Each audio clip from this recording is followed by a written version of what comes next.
नमस्कार दोस्तों, स्वागत है आपका जियो जिंदगी विद अपराजिता के एक नए एपिसोड में। और मैं आपकी होस्ट अपराजिता आज ले चलती हूँ आपको सपनों के उड़ान में, जहाँ हम मिलते हैं उन लोगों से जिन्होंने अपने जीवन और करियर से समाज में एक नई दिशा दी है।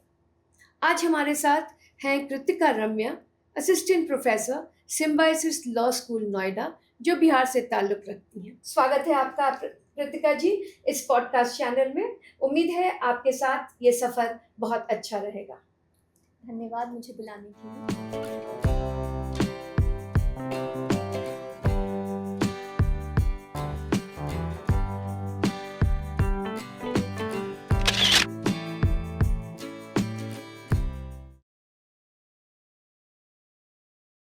कृतिका जी जो बिहार से ताल्लुक रखती हैं, अभी इनका आना पटना हुआ तो सोचा क्यों ना इनसे मुलाकातें हो जाए। कृतिका जी का सफ़र कानून, शिक्षा और रिसर्च के क्षेत्र में बेहद प्रेरणादायक रहा है। बहुत कम उम्र में इन्होंने अच्छी उपलब्धि हासिल की है, टीचिंग के प्रोफेशन को चुना है। इनका अपना प्रदेश से गहरा नाता है, हमेशा बिहार के लिए अच्छा करने का प्रयास जारी रहता है। और साथ ही बिहार के मुद्दों के कई प्लेटफॉर्म्स अलग अलग हैं जिनके साथ कृतिका जी जुड़ी हुई हैं। यहाँ बताते चलती हूँ कि इनकी प्रारंभिक शिक्षा saint Joseph's convent high school से हुई। +2 की परीक्षा इन्होंने कॉमर्स लेकर सेंट माइकल्स हाई स्कूल से दी और फिर क्लैट जैसी डिफ़िकल्ट परीक्षा पास करके NLU कोलकाता, जो NUJS भी कहलाता है, वहाँ से अपनी पढ़ाई पूरी की। बाद में PhD की पढ़ाई NLU जोधपुर ज्वाइन किया। इनकी PhD ड्रोन के लिए इंटरनेशनल लॉ जैसे विषय पे है। इनके स्कोपस जैसे जर्नल में कई पेपर्स पब्लिश्ड हैं। विदेशों में भी अपना जलवा कायम रखा है। इन्होंने पेपर्स प्रेजेंट ही नहीं बल्कि प्रेजेंटेशन अवार्ड्स भी हासिल की है। कुछ समय नेशनल ग्रीन ट्रिब्यूनल में भी अपनी सेवाएं दी हैं। आइए जानते हैं उनकी कहानी, उनके अनुभव और उनके विचार। तो स्वागत है आपका जियो जिंदगी विद अपराजिता में कृतिका जी के साथ। तो कृतिका जी आज हम इस सफ़र शुरू करते हैं। और जैसे कि हमें जानकारी मिली है कि आपका बचपन बिहार के कई जिलों में गुजरा है। जी। आपने पढ़ाई तो पटना से की है, मगर बिहार के कई जिलों में आपका रहना हुआ है। तो वहाँ के एक्सपीरियंस आप क्या बताएंगे? तो काफ़ी लोग कहते हैं कि उनका बचपन खूबसूरत था। हम ये बोलना चाहेंगे कि मेरा बचपन रोमांचक था, क्योंकि कई लोगों का क्या बात है! बचपन कई लोगों के बचपन में उन्होंने ये नहीं देखा है कि इलेक्शंस होते हैं तो क्या स्टेट पुलिस होती है या सेंट्रल आर्म पुलिस सर्विसेज होती है। तो फादर मेरे एडमिनिस्ट्रेटिव सर्विस में रहे जी, हैं, जी। तो हमने देखा है कि इलेक्शन में काफ़ी बार रिटर्निंग ऑफिसर रहे हैं, ऑब्जर्वर रहे हैं। तो बचपन हमारा पोलिंग बूथ्स पे गुजरा है क्या रादर बात देन है! तो लोग कहते हैं कि कोई पेंटिंग करते हैं बचपन में, कोई कुछ करते हैं। हमारा बचपन पोलिंग बूथ पे बीता है। और माँ आर्म्ड फोर्सेस के और साथ। आर्म्ड फोर्सेस के साथ बीता है। मुझे जी। याद है कि जब इलेक्टोरल रिफॉर्म्स आए थे, तो जब पापा की पोस्टिंग रही है केसरिया में, वहाँ रिटर्निंग ऑफिसर भी रहे हैं। तो आर्म फोर्सेस आते थे, सीआरपीएफ आ रहे हैं, सीएपीएफ के जी, जवान आ रहे हैं। जी। हम लोग काफ़ी छोटे रहे हैं, तो हमें पीठ पे बिठा के घुमाते थे। उस समय ना कोई ऐसा डर नहीं था। लोग बिहार के नाम पे सोचते हैं कि काफ़ी डर था। हम लोग लॉ एंड ऑर्डर में ही पले बढ़े हैं, तो डर कभी सोचा नहीं। बचपन से लोग बात करते हैं बड़ी गाड़ी में घूमने का। हमने बचपन से वज्र वाहन देखा है, टियर गैस की गाड़ी देखी क्या है। बात है! तो मेरा बचपन रोमांचक इसलिए था क्योंकि पेड़ पे चढ़ने से ज़्यादा हम टियर गैस की गाड़ी पे चढ़ के देखते थे जब गाड़ी आ रही है तो। जी। तो इसलिए काफ़ी रोमांचक रहा है। उसके साथ-साथ ही हमने ये भी देखा है केसरिया स्तूप जो बिहार में कहते हैं वर्ल्ड के one of the largest stupas में है। तो उसके अराउंड हमारा बचपन, चूँकि पापा पोस्टेड थे उस डिस्ट्रिक्ट में जी। और हम लोग उसके पास वीकेंड पे जाते थे अपना पिकनिक के लिए, और उसी समय केसरिया स्तूप का एक्सकवेशन हुआ। तो हिस्ट्री को अपने सामने अनफोल्ड होते हुए देखा है। तो मैं ये कहूँगी कि रोमांचक था बिहार में बचपन। हाँ, बहुत सारे डिस्ट्रिक्ट्स में रहना हुआ है। गया में रहे हैं हम लोग, जहाँ पापा ईडीएम पोस्टेड थे, पटना सिटी में, जहाँ मेरी मुलाकात काफ़ी जाने-पहचाने लोगों से हुई है, जैसे मोंटेक सिंह आलूवाला से हुई है, शत्रुघ्न सिन्हा जी से हुई है, काफ़ी लोगों से मतलब। और बचपन में उस समय मुझे याद है कि एक बारी गुरुद्वारा आए थे श्री मोंटेक सिंह आलूवाले, और मैं काफ़ी छोटी थी, बट इकोनॉमिक्स का उस समय शौक था, तो उनसे मैंने इकोनॉमिक रिफॉर्म्स के बारे में पूछा, जो अब जब हम बड़े हो जाते तो ज़्यादा जी। हमें कॉन्शियस हो जाते, जी। बट उस समय नहीं थे उतने कॉन्शियस। तो एक काफ़ी प्रोटेक्टेड एनवायरनमेंट था, मैं कहूँगी सेफ एनवायरनमेंट था, और अच्छा रोमांचक एनवायरनमेंट रहा जी। है ग्रोइंग अप। बहुत सारे ज़िलों में रहे हैं, नवादा में पोस्टिंग हुई है, नौबतपुर जो कहते हैं कि काफ़ी उस समय के लिए काफ़ी डेंजरस एरिया हुआ करता था, जी। बट हमारी बहुत खूबसूरत यादें हैं। जी, जी, जी। आपकी बचपन की यादें तो बड़ी बेहतरीन है। जैसे मैंने कहा, रोमांचक है। जी, जी, जी, रोमांचक है। हाँ। तो क्या कभी आपको बड़े होने पे ऐसा महसूस नहीं हुआ कि आपको भी उसी तरह की किसी सर्विस में जाना चाहिए? आपने तो शिक्षा का क्षेत्र चुन लिया। जी, तो बात ये है कि ना ही ब्यूरोक्रेसी, मैं 4th जनरेशन टीचिंग में हूँ। मेरी माताजी फ़िज़िक्स की प्रोफ़ेसर हैं, मेरी नानी साइकोलॉजी की प्रोफ़ेसर रही हैं। मेरी नानी के जो फ़ादर थे वो बहुत ही रिनाउंड प्रोफ़ेसर थे, वो किंग्स कॉलेज लंदन से अपनी पीएचडी करके आए हैं। तो मैं एक अच्छा बैलेंस रहा है घर में कि 4th एंड मैं बहुत प्रिविलेज्ड थी कि मैं भी 4थी जनरेशन प्रोफ़ेसर हूँ। तो इसीलिए हाँ, ज़रूर बचपन में मन था कि मैं जॉइन करूँ सिविल सर्विसेज़, तैयारी की थी 1 साल। बट जब आगे अपनी एलएलएम की पढ़ाई की, रिसर्च में गई, तो मुझे ज़्यादा इंक्लिनेशन टीचिंग की तरफ था, रिसर्च की तरफ था। तो नेचुरली मैं उस तरफ ही, क्योंकि एक मिक्स रहा है फैमिली में, कभी जी। फैमिली से ऐसा प्रेशर नहीं था, तो अच्छा मिक्स था। प्लस फैमिली में भी टीचिंग का बहुत है, बढ़ाव है और बहुत प्रेरणा दी गई इसीलिए। तो एक मिक्स्ड अप्रोच जो रहा, इंग्लिश, साइकोलॉजी, फिज़िक्स और अब लॉ। और अब लॉ। जी। तो मल्टीडिसिप्लिनरी की जो बातें हम लोग अभी करते हैं, हुँ, हुँ। वो तो आप अपने घर में ही एक्सपीरियंस करती आई हैं। हाँ, मुझे याद है कि बचपन में मेरी नानी कहा करती थी, जब हम लोग किताबें पढ़ते थे, रस्किन बॉन्ड की किताब उस समय पढ़ते थे, या नैन्सी ड्रू है, एनिड ब्लाइटन की किताब होती थी। तो जी। मेरी नानी, जिनके फादर इंग्लिश की प्रोफ़ेसर थे, पर वो हिंदी में पोएम्स लिखते थे। इतने जी। रिनाउंड इंग्लिश के प्रोफ़ेसर हिंदी में कविताएँ लिखते थे। तो बचपन से नानी ने अपने फादर की किताबें अपनी कविताएँ सुनाई। मुझे याद है बचपन में नानी ने एक किताब दिया था, प्रेमचंद का ईदगाह। तो वो सब पढ़ते हुए हम लोग बड़े हुए। तो इसीलिए मुझे लगता है कि काफ़ी इन्फ्लुएंस रहा है नाना-नानी का भी हमारे अपब्रिंगिंग में, घर के पास रहते थे, तो अपब्रिंगिंग में भी काफ़ी मेहनत हुई है हम सब पे इसलिए जी। भी। और शिक्षा से जुड़े रहे परिवार के साथ तो जी। ज़रूर है कि नो। तो हम आगे बढ़ते हैं। आपकी कानून की जो शिक्षा हुई, जी। क्या वो कहीं परिवार से प्रेरित रही?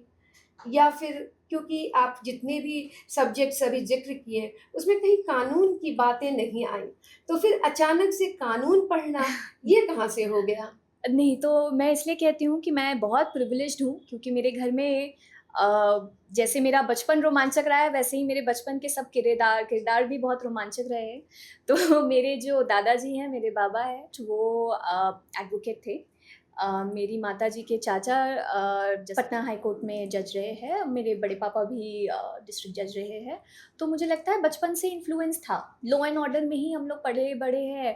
मुझे लगता है पहला शब्द जो बच्चे सीखते हैं, वो सीखते होंगे मामा, पापा बोलना। हमने सुना है आचार संहिता लग गया, कहीं ये कोड ऑफ कंडक्ट वायलेशन हो गया। तो मुझे लगता है लॉ से अपब्रिंगिंग रही है, हमेशा ही रेगुलेशन को समझते हुए पले-बड़े हैं। तो लीगल इंक्लिनेशन हमेशा से था, जी। इसलिए। तो आपकी बातों से ये तो ज़रूर ज़ाहिर हो रहा है, पारिवारिक जो बनावट होती है बिहार की, जी। उसमें नानी और दादी दोनों ही परिवारों की जो एक मिक्सचर तैयार होते हैं बच्चे, हुँ, हुँ। वो शायद बाकी जगहों में एकल परिवार में वो कमी रहती है। जब आप सब तरह की शिक्षा की बातें अपने घर में ही देख रहे हो, जी। तो बच्चों की परवरिश जब आप अभी खुद एडल्ट हैं और आगे अपने ज़िंदगी के सफ़र को और आगे बढ़ाएँगी, तो आपको क्या लगता है कि ये जो एकल परिवार है, वो या इस तरह से आपकी यादें नानी-दादी से जुड़ी हुई हों, वो इसमें क्या प्रेफ़रेंस है? आप नई जनरेशन की हैं। तो मैं नई जनरेशन की हूँ, इसलिए ये कहूँगी आजकल हर का चॉइस होता है। हाँ, हम लोग बहुत लकी थे कि हमारे पास नानी, नाना, दादी, दादा सबका प्रभाव रहा, जो ऑफ़ कोर्स बहुत हेल्प करता है छोटे बच्चे को उनके डेवलपमेंट में। हुँ, हुँ। लेकिन अभी क्या है कि आप देखिए शादी काफ़ी लेट होती है, बच्चे लेट होते हैं, कई बार नाना-नानी, दादा-दादी नहीं होते हैं या न्यूक्लियर फैमिलीज़ है, कोई बाहर रह रहे हैं। तो मैं ये नहीं कहूँगी कि हाँ, सिर्फ़ एक जॉइंट फैमिली सेटअप ही अच्छी है। मैं ये कहूँगी कि हर का चॉइस होता है। बट ज़रूर जो बच्चे नहीं मिल पाते हैं वो छुट्टियाँ में मतलब छुट्टियाँ हों तो जाएँ मिलें। कई चीज़ें सीखने को मिलती हैं। मेरे अनुभव में तो कई चीज़ मैंने सीखी है। तो जिनको है, जो खुशनसीब है, जिनके नाना-नानी, दादा-दादी सब है, मैं काफ़ी खुशनसीब थी उस हिसाब से, तो ज़रूर जाएँ, मिलें, उनसे भी सीखें, काफ़ी जी, चीज़ सीखने की है। जी, जी। शिक्षा में जो पढ़ाई आपकी बिहार में हुई, उसमें आपको कभी ऐसा महसूस हुआ कि कुछ कमियाँ रह गईं, शायद बाहर रहते तो ज़्यादा बेहतर?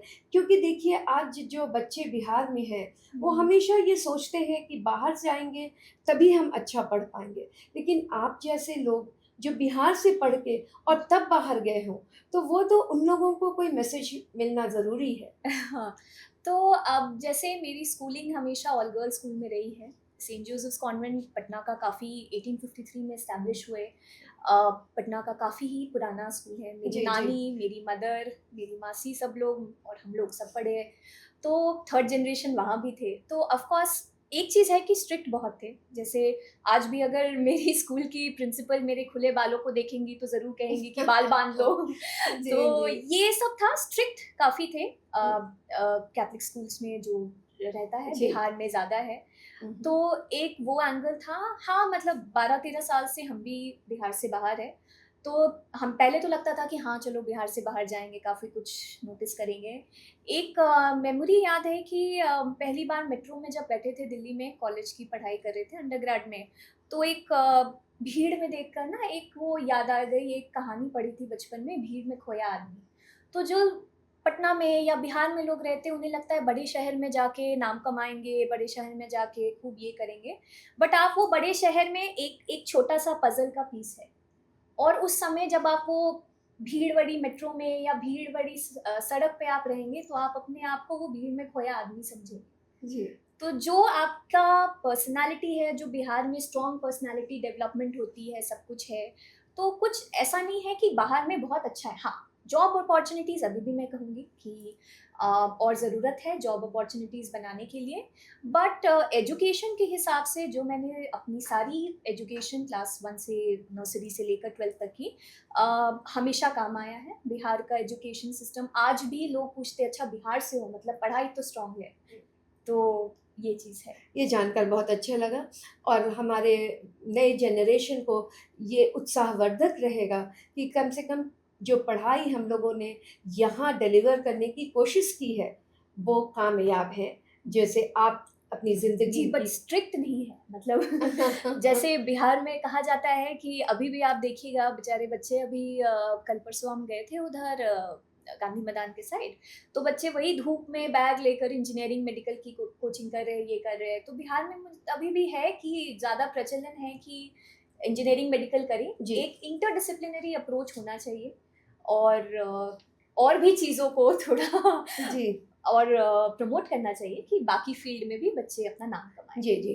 कैनवास को थोड़ा ब्रॉड करना होगा, जी, जहाँ सभी डिसिप्लिन यहाँ इंजीनियरिंग, मेडिकल, आईएएस बनना जी। इसी पे ज़्यादा फ़ोकस हो हुँ, जाता हुँ, है। हुँ, हुँ। तो इसकी इसकी शुरुआत तो हो चुकी है, हुँ, हुँ। लेकिन इसको आग और भी आगे बढ़ाने की आवश्यकता है। जी, तो चलिए आगे बढ़ते हैं। जैसा कि मुझे जानकारी है आप एनवायरमेंटल लॉ के साथ भी जुड़ी रही हैं और नेशनल ग्रीन ट्रिब्यूनल में अपनी सेवाएँ दी हैं। जी। तो नेशनल ग्रीन ट्रिब्यूनल के एक्सपीरियंस के अनुसार आपको क्या लगता है कि एनवायरनमेंट कहाँ तक अभी हम सक्षम हो पाए हैं और इतनी ज़रूरत है एनवायरनमेंट को प्रोटेक्ट करने के लिए और नए कानून बनने के?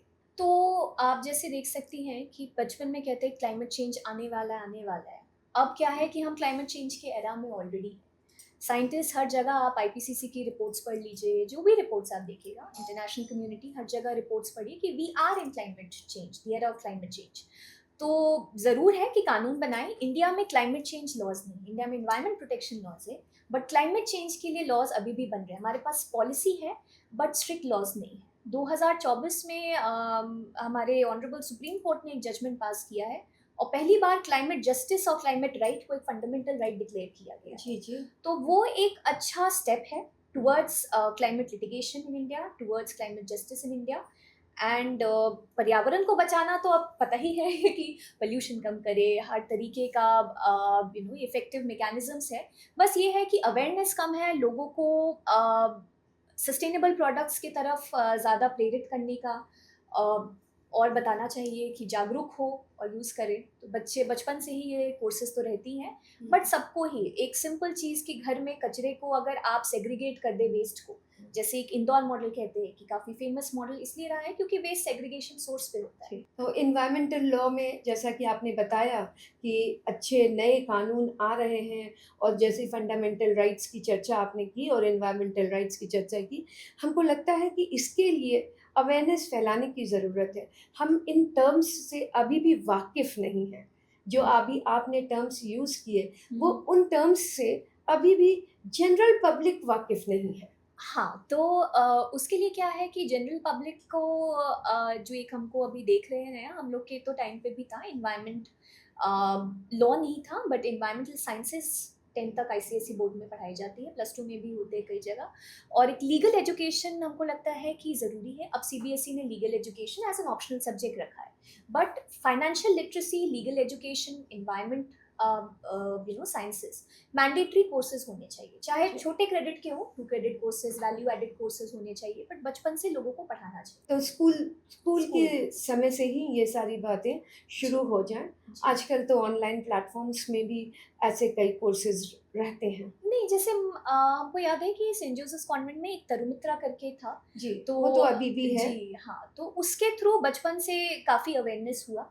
तो वही है कि हर स्कूल में वैसा कुछ एक कम्युनिटी प्रोग्राम होना चाहिए। इनफैक्ट मुझे लगता है स्कूल्स ही नहीं, कॉलेजेस में, पब्लिक इंस्टीट्यूशंस, ऑफिसेज में भी लोगों को सिखाना चाहिए, ना कि सिर्फ 5 जून को इन्वायरमेंट डे के समय कोई पौधे लगाइए, बट साल भर भी आपको चीज़ें जाननी चाहिए कि कैसे चीज़ों को आपको प्रिजर्व करना है, कंजर्व करना है। आपकी पीएचडी की टॉपिक ड्रोन वॉरफेयर से कनेक्टेड है, जी। और अभी इंडिया पाकिस्तान की जो युद्ध की स्थिति बनी और युद्ध हुआ, उसमें ड्रोन का एक बहुत अहम भूमिका है। जी। तो इन सारे चीज़ों के लिए क्या हमारे पास पर्याप्त लॉ है, या फिर ऐसे इंटरनेशनली कुछ पोजीशन्ड हैं हम लोग, कुछ ट्रीटीज साइन हुए हैं ड्रोन के लिए, या अभी वो बनने की स्थिति में है? तो जो मेरी पीएचडी है, 2 तरीके के ड्रोन्स होते हैं, इनफैक्ट बहुत सारे तरीके के हैं। मैं जो पीएचडी कर रही हूँ वो अनमैन्ड कॉम्बैट एरियल व्हीकल्स पे है, जो ड्रोन्स अभी वॉर में यूज़ हुए हैं। प्राइमरीली जो इंडिया ने ड्रोन्स यूज़ किए हैं, इजरायली ड्रोन्स यूज़ किए हैं, कामिकाजे ड्रोन्स है, हैरॉप ड्रोन्स है। तो नाग अस्त्र हमारा खुद का इंडिजिनस ड्रोन्स है जो हमने यूज़ किए हैं। सरफेस टू एयर ड्रोन्स होते हैं, सर्वेलेंस ड्रोन्स होते हैं। पाकिस्तान, जो हमारे पास एविडेंस, जो हमारी गवर्नमेंट ने जो एविडेंस कलेक्ट किए हैं, उस हिसाब से पाकिस्तान ने चाइनीज़ ड्रोन्स यूज़ किए हैं। टर्की के जो ड्रोन प्रोग्राम्स हैं, उनको यूज़ किया गया है। तो ड्रोन्स कई तरीके के होते हैं। जो मैं पीएचडी कर रही हूँ वो कॉम्बैट एरियल व्हीकल्स पे है। ओके। और उन पे सिविलियंस पे क्या है, तो मेरी पीएचडी एक्चुअली ड्रोन्स को ना यूज़ करने के लिए है। अच्छा, तो मैं अपने पीएचडी में ये कहती हूँ क्योंकि ड्रोन्स को as a platform of carrying weapon बोला गया है, नॉट वेपन स्टैंडअलोन। अभी भी ट्रीटीज डेवलप कर रही है ड्रोन्स के लिए। एक जो मैं अपने पीएचडी में लिख रही हूँ वो ये है कि रिस्पॉन्सिबिलिटी एंड अकाउंटेबिलिटी बहुत कम है। अगर आप देखेंगे ऑपरेशन सिंदूर में हमने काफ़ी क्लियरली कहा कि सिविलियन पोजीशंस, चाहे वो एनिमी टेरिटरी जो हमने डिक्लेयर किया पाकिस्तान को, तो एनिमी टेरिटरी में भी सिविलियंस को अटैक नहीं करना चाहिए। जो कि यूएसए ने 2021 में जब अफगानिस्तान को वो एग्जिट कर रहे थे, काफ़ी 20 साल बाद अफगानिस्तान एग्जिट कर रहे थे, तो जब ड्रोन्स का क्या है, आप सर्वेलेंस पर्पसेस के लिए करते हैं। अब आप हवा में किसी को देख रहे हैं, अगर मान लीजिए मैंने हरे कपड़े पहने हैं, हो सकता है वो ऊपर से लोगों को लग रहा हो ये मिलिट्री यूनिफॉर्म है, तो मैं एक सिविलियन हूँ बट लोग को लगेगा कि मैं मिलिट्री हूँ, तो वो मुझे भी मार सकते हैं। जी। तो ये सेम चीज़ 2021 में अफगानिस्तान में हुई थी। तो मेरा पीएचडी तो ये कहता है कि ड्रोन्स का जो यूजेज है इंटरनेशनल लॉ में, या तो आप उसको कैटेगराइज करिए कि वो एक वेपन है, वेपन किस तरीके से सिविलियन कैजुअलिटी करती है, उसको रिस्ट्रिक्टेड यूज़ करिए। और सिविलियंस के लिए अगर आपने टारगेट किए और सिविलियंस मरते हैं आपके ड्रोन से, तो आपकी अकाउंटेबिलिटी क्या है? उसके लिए मैं जिनीवा कन्वेंशन और ह्यूमैनिटेरियन लॉज की वॉरफेयर के टाइम में भी लॉज एप्लीकेबल होते हैं, उसके तहत पीएचडी कर रही हूँ। जी, बहुत इंटरेस्टिंग टॉपिक है आपके पीएचडी का, और हम लोग चाहेंगे कि आपके रिजल्ट्स ऐसे इंस्पायरिंग आएँ कि आगे के लोग भी उसी टॉपिक पे कुछ नया करने के लिए कोशिश करें। लॉ की पढ़ाई आपके कॉलेज में, सिम्बायोसिस लॉ स्कूल में, यहाँ से बच्चे बहुत उम्मीदों के साथ वहाँ जाते हैं। वहाँ पहुँचकर उनके एक्सपीरियंसेस, आप क्योंकि वहाँ टीचर हैं खुद, तो आपके पास तो बहुत स्टेट्स के बच्चे आते होंगे जी। और उसमें शायद बिहारियों की संख्या कुछ अधिक होगी। जी। तो उनकी उम्मीदें वहाँ जाकर क्या होती हैं? अब बच्चे तो 17-18 साल के बच्चे, सबकी उम्मीद सेम होती है। मैं ये नहीं कहूँगी कि स्टेट वाइज़ बच्चों की उम्मीदें अलग होती हैं। हाँ, तो सब बच्चों का वही उम्मीद होता है कि मेहनत की है, 12 साल पढ़ाई किया है, तो अब कॉलेज को वो समझते हैं कि कोई जो मूवीज़ में कॉलेज होती है और जो ओरिजिनल लाइफ़ में कॉलेज होती है, जी, वो जी। अलग होती है। अब तो ये एक इल्यूज़न जो क्रिएटेड है बच्चों के दिमाग से, वो थोड़ा हटाना ज़रूरी है। हुँ, कॉलेज में आप लॉ कॉलेज में आएंगे, आपको 10 इंटर्नशिप्स रहेंगे, मैंडेटरी है, हर सेमेस्टर इंटर्नशिप है। आपको रिसर्च है काफ़ी, लॉ की पढ़ाई खुद में ही थोड़ी डिफिकल्ट पढ़ाई भी है। हुँ, तो हाँ, उम्मीद बिहार से भी काफ़ी बच्चे, यूपी बिहार हर जगह से आते हैं। बच्चे मेहनती होते हैं, ये मैं कहूँगी, मेहनती होते हैं, काम करना चाहते हैं, सीखना चाहते हैं। बट कहीं ना कहीं मैंने देखा है कि जो हम देखते हैं आजकल एआई काफ़ी आ रहा है, तो ये सारा जनरेशन एआई में ही पैदा हुए हैं। हाँ, जैसे हम लोग क्लास में डिस्कशन लेते हैं, तो अगर मैं उनसे कुछ सिंपल सवाल भी करूं, तो वो बच्चे तुरंत, आजकल तो फ़ोन में चैट जीपीटी या बहुत सारे एआई जो एआई ऐप्स की है, टूल्स हैं। हाँ एआई टूल्स हैं, तो बच्चे उसमें आंसर ढूंढते हैं रादर दैन थोड़ा ब्रेनस्टॉर्मिंग करना। तो ये एक चीज़ मुझे लगता है कि बच्चों को थोड़ा सिखाना पड़ता है। जैसे हम लोग काफ़ी कहते हैं डिजिटल डिटॉक्स करो, फ़ोन साइड रखिए, आप अपने से सोचिए कि क्या है। आंसर्स रेडिली अवेलेबल है, बट एप्लीकेशन ऑफ माइंड भी बहुत ज़रूरी है। और क्योंकि आप खुद भी उसी जनरेशन की थोड़े से ज़्यादा उम्र की हैं, जी। तो आपको शायद बताना ज़्यादा बेहतर और आसान हो जाता होगा।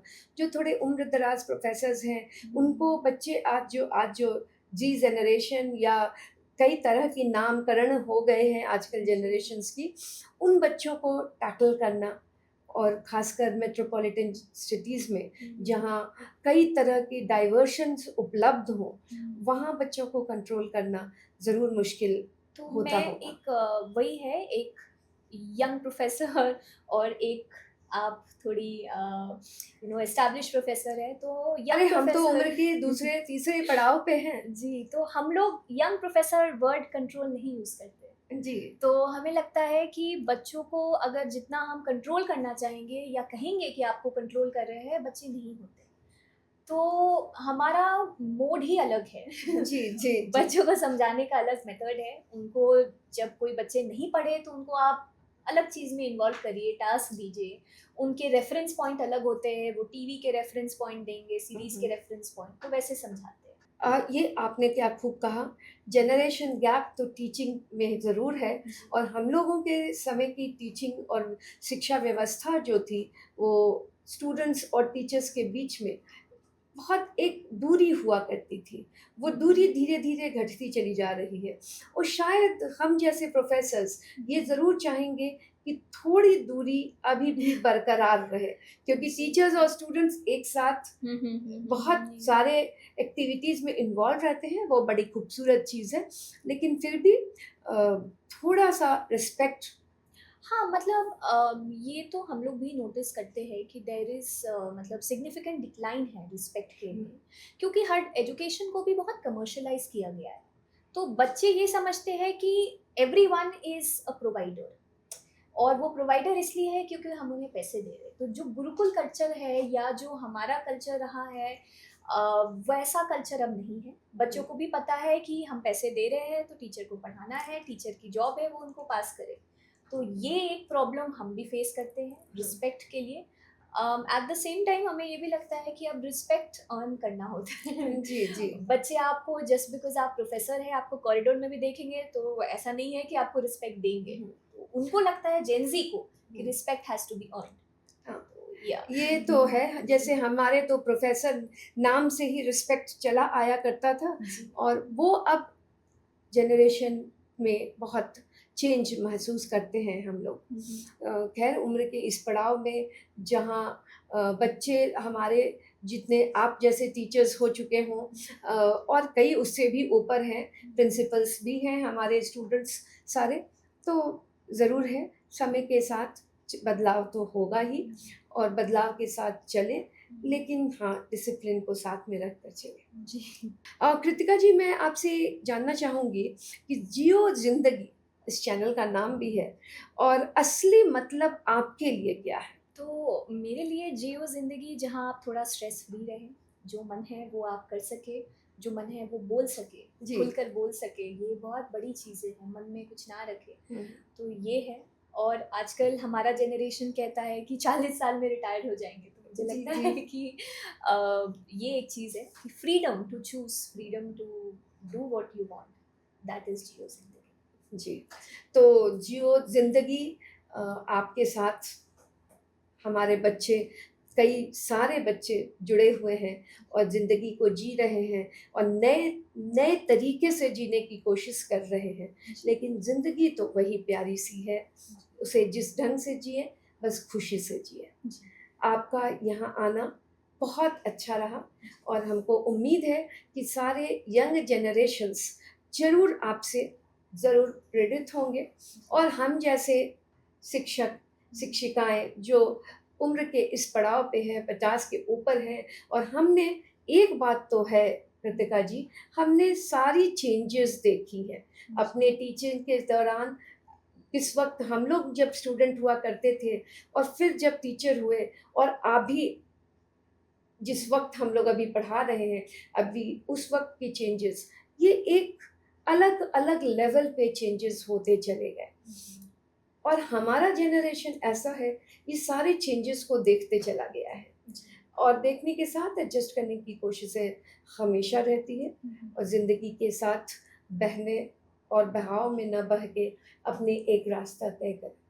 तो आज आपको आपसे मुलाकात, बहुत अच्छे पल गुज़रे यहाँ, हमेशा याद रहेंगे ये पल। धन्यवाद आपके आने का। धन्यवाद।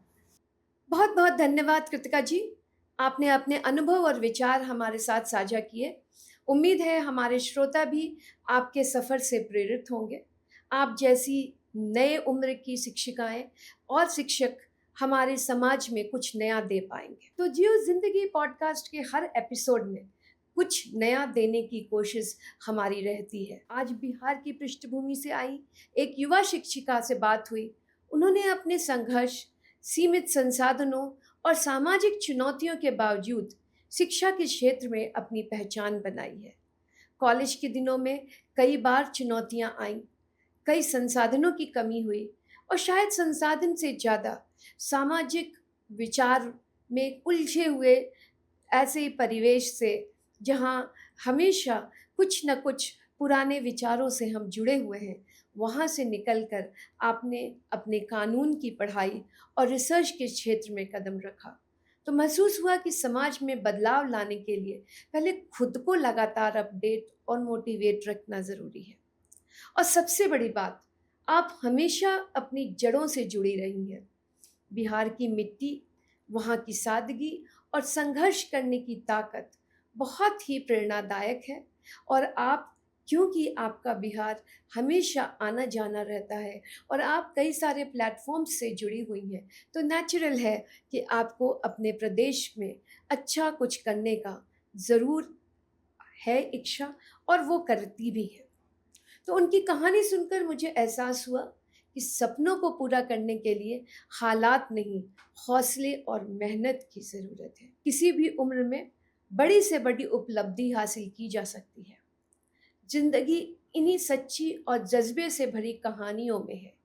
जो हमें आगे बढ़ने की ताकत देते हैं। मुझे तो लगता है असली जियो ज़िंदगी का मतलब है हर परिस्थिति में खुद पर विश्वास रखना, सीखते रहना और अपने अनुभवों को दूसरों से साझा करना, ताकि वो भी आपसे प्रेरणा लेकर आगे बढ़े और ज़िंदगी खुश रहकर जिए।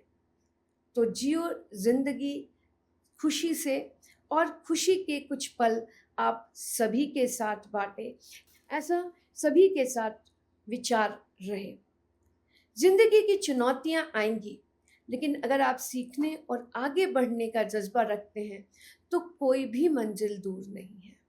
हर कहानी में एक सीख छुपी होती है, बस उसे दिल से महसूस करने की ज़रूरत है। सीख तो है, मगर दिल से महसूस करना है। जैसे हरिवंश राय बच्चन ने क्या खूब कहा है, लहरों से डरकर नौका पार नहीं होती, कोशिश करने वालों की कभी हार नहीं होती। तो हम सभी अपनी कोशिशें जारी रखें, मंजिल हासिल ज़रूर होगी। तो धन्यवाद आप सभी का हमारे साथ जुड़ने के लिए। उम्मीद है आपको मेरी कोशिशें पसंद आ रही होंगी। आपकी राय हमेशा हमें उत्साहवर्धन देंगी और नए कुछ करने के लिए कोशिश करती जारी रहेगी। तो अगले एपिसोड में हम एक नए शख्सियत के साथ मुलाकात करते हैं। तब तक ज़िंदगी का सफ़र यूं ही जारी रहे, आपसे जुड़े रहें और ज़िंदगी के साथ अगली बार फिर मिले एक नई कहानी, एक नई शख्सियत के साथ। तब तक के लिए जियो ज़िंदगी खुशी से।